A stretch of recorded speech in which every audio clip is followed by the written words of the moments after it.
தமிழக அரசியல் வரலாற்றில் இதுவரை கண்டிராத ஒரு மெகா டீல் டெல்லியில் தயாராகிவிட்டது.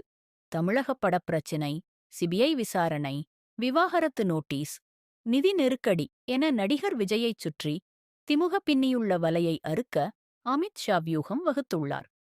2.5 வருடம் முதலமைச்சர் என்ற அஸ்திரம் தமிழக அரசியலையே உலுக்கத் தொடங்கியுள்ளது. தேர்தல் நேரத்தில் தளபதி விஜய்யின் நிலை குலைய வேண்டும் என்பதற்காக அவரது மனைவி சங்கீதா நீதிமன்றம் சென்றதன் பின்னணியில் திமுகவின் நிழல் வேலைகள் இருப்பதாக தளபதி விஜய் தரப்பு கொதித்துள்ளது. தனது தனிப்பட்ட வாழ்க்கையில் கைவைத்த திமுகவை வீழ்த்தியே ஆக வேண்டும் என்ற ஆக்ரோஷத்தில் தளபதி விஜய் இருக்கும்போதுதான் அமித் ஷா டீம் சரியான நேரத்தில் காய்களை நகர்த்தியுள்ளது. இந்த நிலையில் திமுகவுடன் கூட்டணி போன தேமுதிக கட்சித் தலைவி பிரேமலதா இன்று தளபதி விஜயை தார்மாராக பேசியுள்ளார்.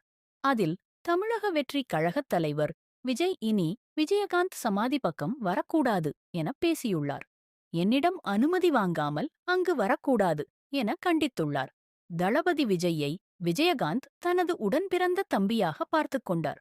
ஆனால் பிரேமலதா